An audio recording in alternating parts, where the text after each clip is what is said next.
Thank you, Ravon, for your amazing talk. I would now like to welcome two U.S.A students, Celestine and Amy, to give their talk about why it is bad to take away your child's phone.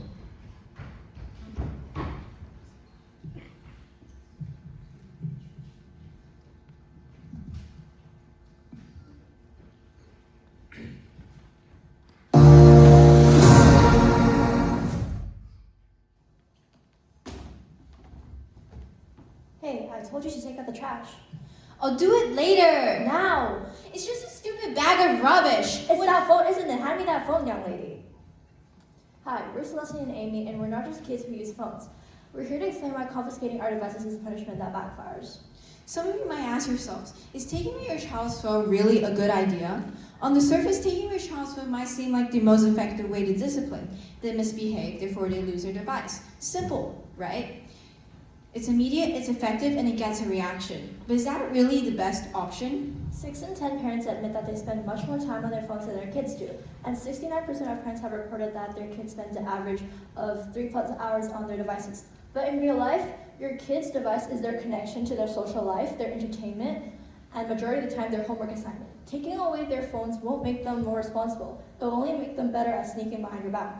And you don't want that either, do you? There was this one time where it was 11 p.m., so I thought getting my phone back from my parents was a good idea. So I snuck into their bedroom to try and grab my phone, but suddenly my dad stopped snoring. So I thought I was gonna be in huge trouble, so I left without my phone. But you might think that electronic devices are bad because of this, but they're actually crucial for connection.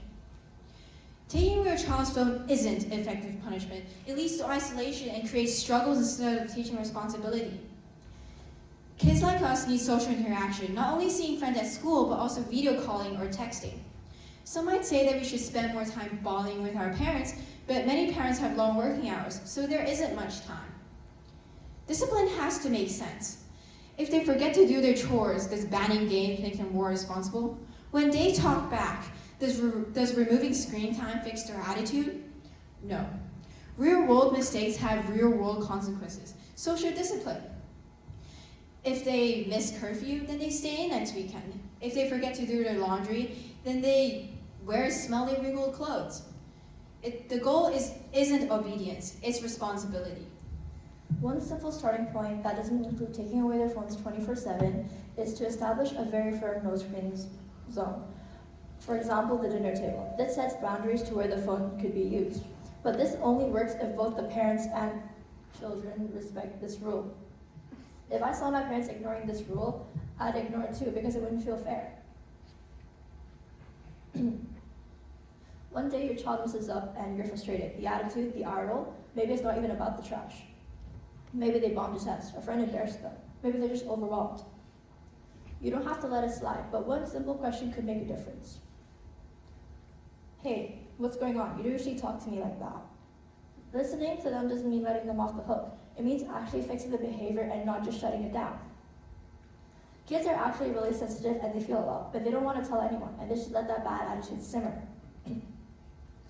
They let it out when they're really frustrated.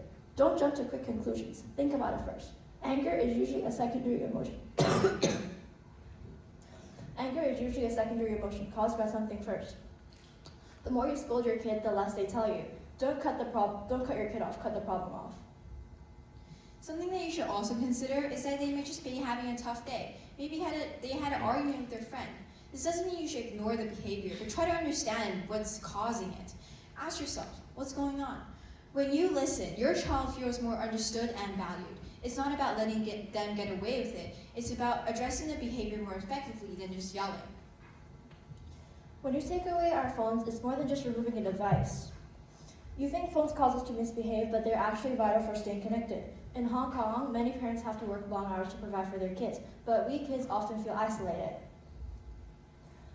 Our phones are our connection to friends, our entertainment, and our social life. To us, it's much more than just a device. Good parenting isn't about winning battles. It's about raising your child who can make the right choices even when you're not there. And that doesn't happen by taking away their phone. Thank you.